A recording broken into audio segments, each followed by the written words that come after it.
June 1st, 1999, 11 people died when an American Airlines flight landed at Little Rock and overshot the runway. But 134 people survived, and we're going to talk to one of those in the hangar.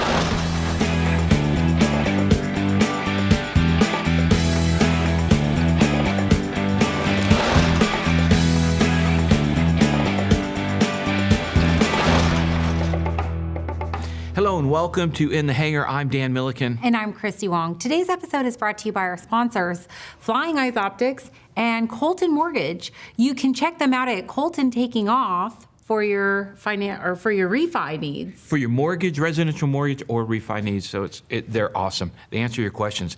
So, Christy, after we got to know each other, we found out that we shared one interest, and that was we had a horrible fixation with airline accidents. I wouldn't say it's a horrible fixation. I would say that it was a fascinating, we were intrigued by them. Because I have books of black box transcriptions and stuff. Yeah, I think because we have that deep-seated curiosity to learn from them. Yeah, and so as we've got into this, I work with somebody whose father-in-law was a survivor of American Airlines Flight 1420.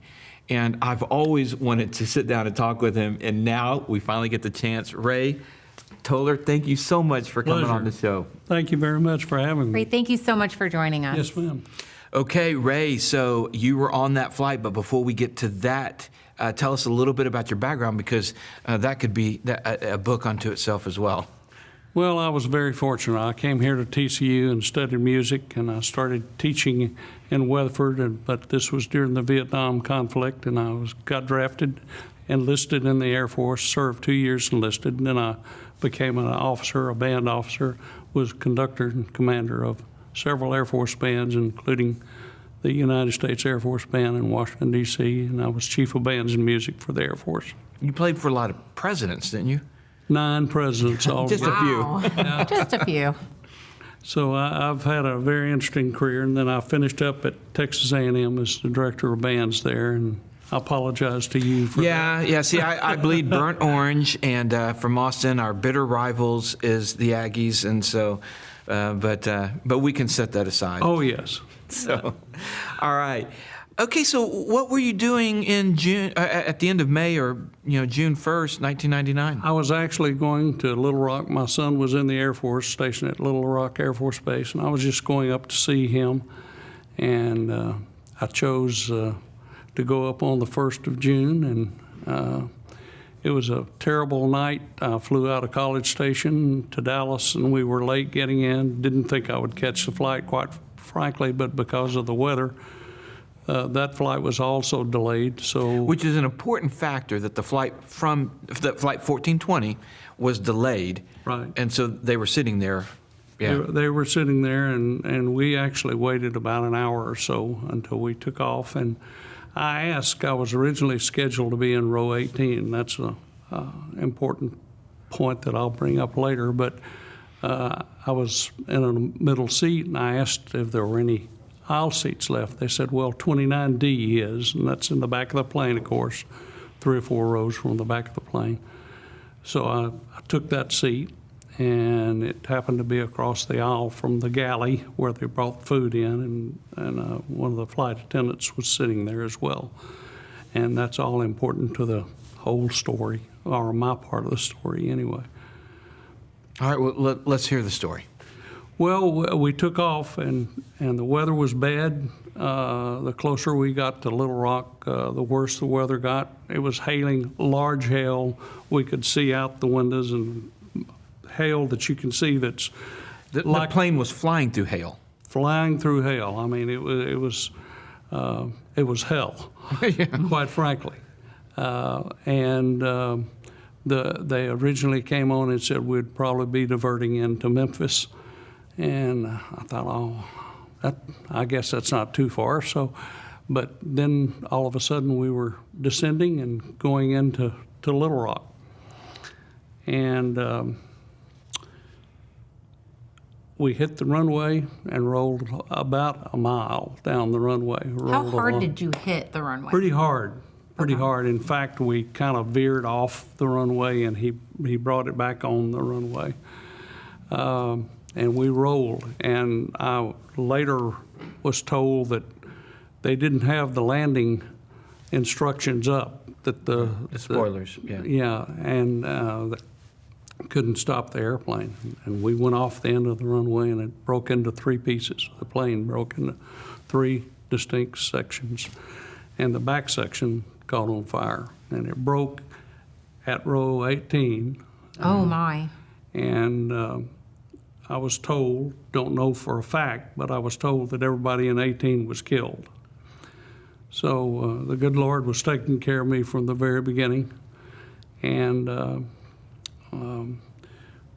in the back of the plane, once we came to a halt, the flames were coming our way. In fact, the young lady, there were three young ladies sitting in front of me, and she was the daughter of the choir director from Ouachita University. They had been on a tour, and they were going back home, and she was the daughter of that director. Well, as her folks were sitting forward in the plane, and as soon as we came to a halt, she jumped up and started to run down the aisle, and unfortunately a fireball came down the aisle, and she was one of those that was killed. Oh, man. And so we landed, and once we kind of all came to a realization that we had to get out of there some way, we went to the back of the plane, but of course the back of the plane was on the ground, and we couldn't open that back door. So we went back up to where we were, and I noticed that above the galley where that door is, there was a little break in it. So I got another guy, and I got up and started pulling down on that door and got it big enough that we could get some people out. And the flight attendant said, "Let me go first to make sure it's clear." And she went out, and when she didn't come back, we started putting people out through that door. And of course, the smoke was getting worse. I'm an Eagle Scout. All my training that I learned in scouting and throughout the Air Force and that kind of thing kind of came into play, and looked around for people. Unfortunately, one of the gentlemen sitting right behind me evidently had hit the side of he was sitting on the window seat, probably hit the side of it, and he was between the seats, and I didn't see him. I don't know that I could have gotten him out, but he died. The back end of the plane totally burned up. So we were very fortunate to have gotten out through that side. I was the last one to go out. I hit my head, of course, and when I went out head first, hit the ground and broke my hand, but I was able to get out. I started walking away from the plane, and the water kept getting deeper, and I realized that was the Arkansas River right there, and I was walking out into the river not knowing it because it was midnight. It was a terrible storm still going on, no hail at that point, but and after a little while, the fire trucks started coming out from the main part of the base and got us on a couple of buses, and I happened to be the first one on that bus. And when we got into the hangar, I walked right in and picked up the phone. There was a phone there, and I called my wife in College Station and told her, "I'm okay. We had a plane crash." She said, "What?" Of course, she was probably asleep. We were in a plane crash, but I'm okay. And unfortunately, 11 people were killed in that. I thank the good Lord for taking care of me and giving me the wherewithal to know what to do and to help people and to help myself as well.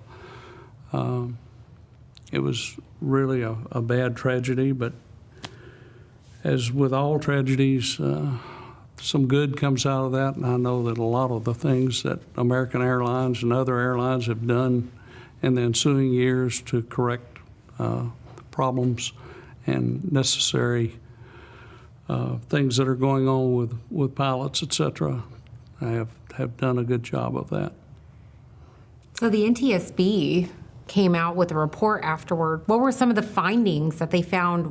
What were the things that went wrong during that incident? Well, it was pilot error, and I was told that the air traffic controller told him not to land, but he thought he saw an opening in the weather.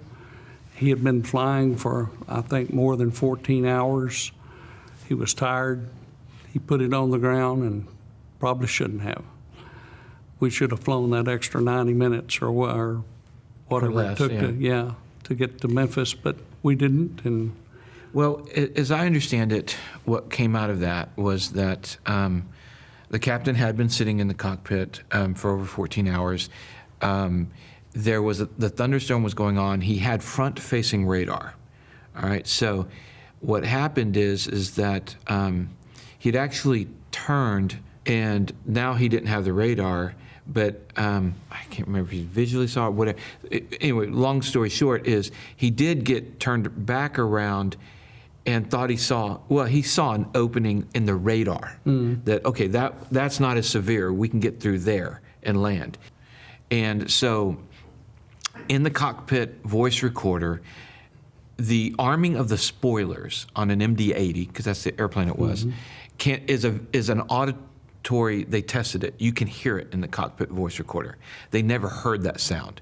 So when you land, you get that weight on wheels, and it pops out these spoilers from the wings that disrupts the airflow, and it significantly slows the airplane down. It decreases the landing length of the airplane. So that's effectively what the spoilers do. They didn't have those, so the airplane just kept rolling. Yeah. And because the runway was wet. And the winds had changed because Right, it was the a winds thunderstorm. had shifted, and so, I mean, they had everything against them at that point, and they needed those spoilers to help slow them down. And unfortunately, the captain wound up passing away, so all they had was the first officer and his testimony along with the cockpit voice recorder, the flight data recorder. It's just such a terrible event, but my understanding is that they made changes. Yeah, these pilots had been flying several legs, and they had been flying pretty much all day. And what a lot of people don't understand is sitting around and waiting is very fatiguing. You think, oh, well, they had a break because, they got delayed for whatever. That's actually really fatiguing. When we have a sit in between flights or we're delayed for whatever reason, it's very mentally fatiguing, and that weighed on them as well. Are you sitting in the cockpit, or you mean just sitting in the whatever waiting room? Either way. Crew, Okay. like whether you're in the crew room, because you're mentally you're basically mentally aware and alert. You're just waiting to go at that point. You're waiting for the all clear, and so it's not like I can go and I can sit down and relax and what. Nope, I'm always alert. And you guys were sitting on the runway in Dallas, right? yeah, we sat on the runway a long time before we took off. Oh, so they were definitely fatigued. Yeah. Oh, yeah. Yeah, and so that was the findings, and the NTSB did rule pilot error. But I know that in some civil cases, they actually awarded some passengers that sued the airport because there was some non-standard FAA. Some of the ILSL lighting and stuff like that was supposed to be breakaway, and because of that they went right into the Arkansas River, they actually had to do it, not breakaway, harder foundational kind of construction there, and so which led to more of the breakup of the plane. And so they felt that had the signage been breakaway, the people would not have died. So it's not pilot error; it's the airport's fault. Just like with any accident, there are so many factors that come into play. I think if I remember this particular case correctly, they were lined up for one particular runway, and then they got a runway change. Yeah.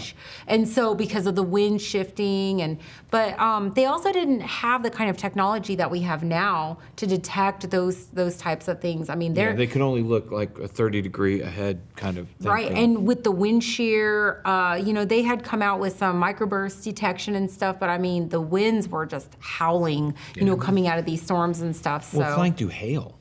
Yeah, I mean, and the thing is that sometimes you do fly through hail because you don't always see or know that it's there. We fly around weather the best that we can, but sometimes it's unavoidable for a multitude of reasons. And so, this particular case, though, like I said, there were a series of events that lined up, unfortunately, and we're so glad that you survived and that we have you here to tell that story today. Thank you. So, after the crash, how long did it take before you walked onto an airplane? Not too long, really. I was in the hospital for about 10 days, had some internal injuries. Besides, internal? Oh, yeah, I had some internal injuries as well. Oh, wow. And so I was in the hospital for about 10 days. And Wow. And then we went back to College Station, and football season was coming up, and I flew to the first game that we had after that. I don't remember where it was, but anyway, we flew, and I wasn't overly happy about flying, but I've been flying practically all my life, being in the Air Force and flying all over the world. So, I trust flying very, very much, and I've flown a lot since then. So, Did you buy a lotto ticket after that? I should have. Do you? Oh, go ahead. Oh, sorry. Do you keep in touch with any of the other survivors of the crash? The choir director at Wichita and I used to keep in touch. I haven't talked to him in a few years now, but not really. Okay. I really didn't know any of the other people on the flight besides. What about the people you helped out? Well, I just thank the good Lord that I had the background and the training to do that. Do you stay in contact with any of them? No. Okay. And the flight attendant that was there? The flight attendant and I kept in touch. She was from Houston, and she and I kept in touch for a couple of years. And unfortunately, there were some problems between her and American Airlines, and they fired her, and I'd never heard from her after all that. Well, I can imagine there's some long-lasting effects, which brings me to my question. Both physically and then psychologically, have there been any lasting effects on you after this crash? No, I'm as crazy as ever, but no, not really. All of my injuries healed, and I got over it. No PTSD or anything like that? I did go through a spell of PTSD, and I did see a psychiatrist for a few months, and he put me on some heavy medication, and I had to tell him to take me off of it because I was seeing snakes over here on the, on the ground, that kind of stuff. It was really heavy stuff, but yeah, some PTSD and interesting story. My wife and I had gone to Michigan and were flying back into Texas about 4 or 5 years after this. We had to change planes in Chicago, got on an aircraft, an MD-80. We sat down, and I told her, I said, I don't feel real good about this flight. And we sat there for a little while, and maybe 15 minutes later, the pilot came on and said, ladies and gentlemen, we'd like to ask y'all to exit the plane and go to gate such and such, and where we need to work on this airplane. So, Wow. that kind of thing has happened, but I'm still a believer in flying. Okay. You go through something like this was American Airlines helpful? I mean, and I don't want to pick on American Airlines, but because all the majors are probably going to handle this very similar. Was it difficult dealing with them? Was it really good dealing with them? Did they help? I mean, what was that like? It was a little tedious after a while. I did have an attorney, and it took over a year for them to finally. We had a meeting in Little Rock, and they got pretty nasty. Really? Their lawyer got pretty nasty with me about, they asked me what I'd done, and I told him about helping people get out, and, well, did you really do that, and, Oh, my God. and that kind of thing. But my lawyer dealt with it, and so it, all in all, but it took quite a while. Initially in the hospital, they came around and took care of us, made sure we were being taken care of, and of course took care of all the medical bills and that kind of thing. But it got a little tedious at one point. I don't know why people have to be ugly. There's no reason to. No. I mean, just find out that. Now, if you were lying, I mean, just find out. You don't have to be a jerk about it like that. No. Wow, did you really do that? That would make me angry. I want more from them. Well, I got after up doing and walked that. out of the meeting. I don't blame you. Holy cow. I didn't figure I had owed that guy anything more than what I told him, because I knew I was telling the truth. Do you have any? How do you feel about the captain? I feel sorry for him. He shouldn't have been flying that long. He, as I understand it, was not flying all the time. He was an administrative guy who was flying, keeping his hours up, and he made a mistake, and unfortunately it cost him his life and that of 10 other people. How do you feel about the first officer? Well, I was told that was his first flight. Lengthy flight. I don't know if that's true or not, but that's what I read in the paper. And I think he bears some culpability in what happened, because I don't think he was prepared for it. And none of us were prepared, of course. And I feel sorry for him too, but I certainly feel sorry for the pilot and his family. Wow. What do you take away from all this, and what would you tell people that might find themselves in a similar predicament? Well, just pray a lot. Rely on your training. That's about all you can do. And if the plane hadn't caught on fire, we would have probably been all right back in the back of the plane. But it did, and we had to circumvent that and get out of there some way. And just be prepared for anything. That's about all I can say, I guess. When you guys were on final approach, were you given any kind of warning, like the flight attendant yelling, brace, brace, brace, or anything? Or was it just a normal landing, just albeit? No, she was giving out instructions. She was very good. She was very good, and she did what she was supposed to do. Of course, she was in her seat with her harness on, and as she should have been, but she was definitely doing her job. And she was helpful in us getting out of the plane, because she was willing to go through that little hole that we'd created. Which is right by the engine on an MD-80. Right. Yeah.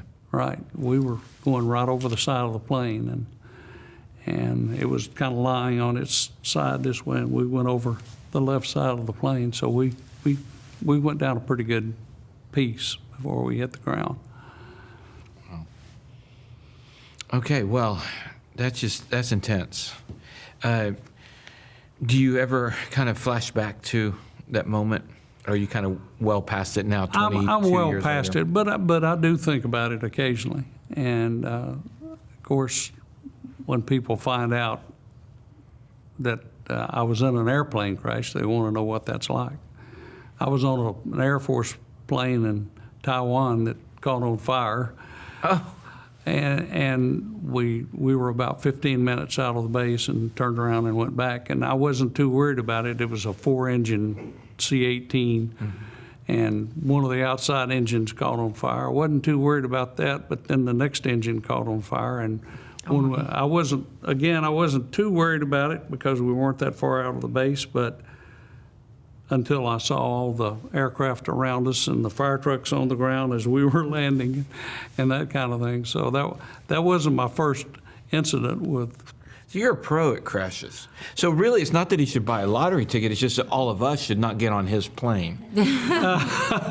I've had people say that to me before. I don't want to fly with you, or maybe I should, you know. Yeah, I don't. It's weird. It's yeah.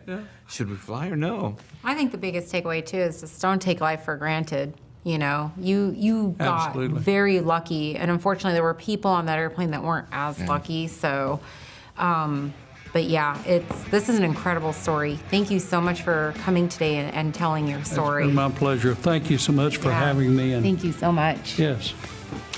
And thank you guys for tuning in and watching. And if you have any comments, and leave them below. And we'll see you guys next time. In the hangar.